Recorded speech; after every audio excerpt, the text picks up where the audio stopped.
In this video, I'm going to show you how to submit a time off request. So once you log in with all your credentials, you're going to be brought to this page. You're going to see a time management, time off request, information, payroll. We're going to go ahead and select time off request. So we're going to be brought to this page. We're going to go in here where it says time off request. So let's say you are going to take a trip or you're going to be off a certain day. You know, it could be in February, you know, March, April, May. Let's just go here in February since we're already in February. Let's say I'm going to take some time off on the 23rd, right? Go ahead and click it, highlighted area. We're going to go ahead and hit the plus icon. As you can see, you can actually choose the days as well through here of the time that you'll be taking off. Notice how you can also choose it here, right? You can choose the date.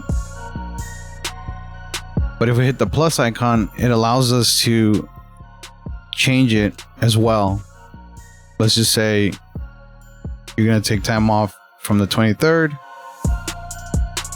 through 25th.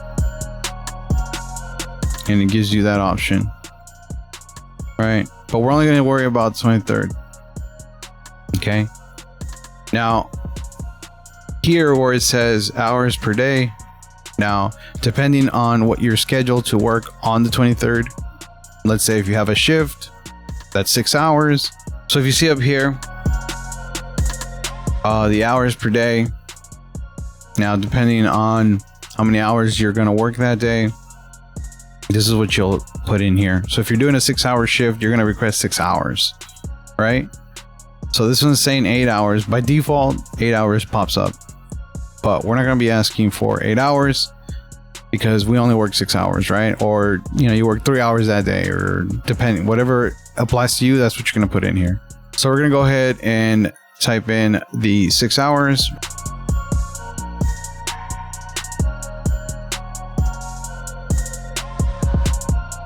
Let's say you have a 6-hour shift, right? So you're going to go ahead and punch in 6 hours here. So this is how you do it.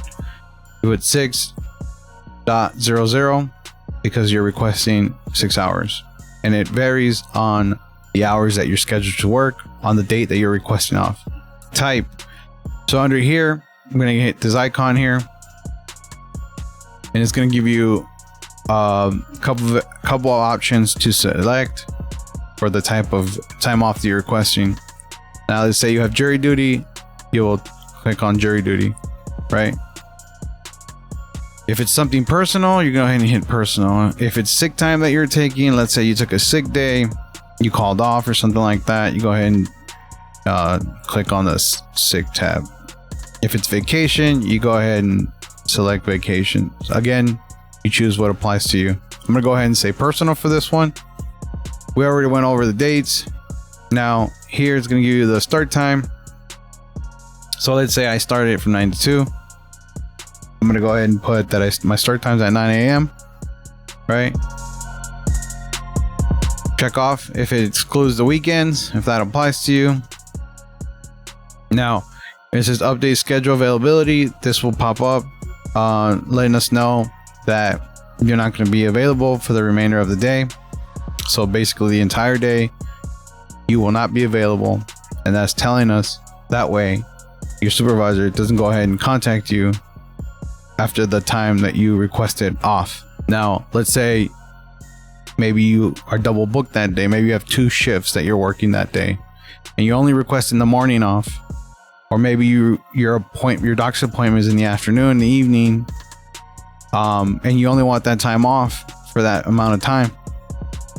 Then you're going to check this one off, and this is going to say that you're only requesting this time off. So the 6 hours is what you're requesting off, and that's it. If you're not going to be available for the remainder of the day, then you check off this one. Here you can type in the reason. You can say, I don't know, sick day, or I was sick, or vacation, or whatever the reason may be that you're requesting time off. That's where you go ahead and type that in. This will give you the projected hours and what's available to you, what you currently have available, and total amount of hours remaining. Once you fill it out and everything is correct, you go ahead and click on add request. Okay. Then you'll see this yellow highlighted 6 hours, which is letting you know that for the 23rd, you've requested time off.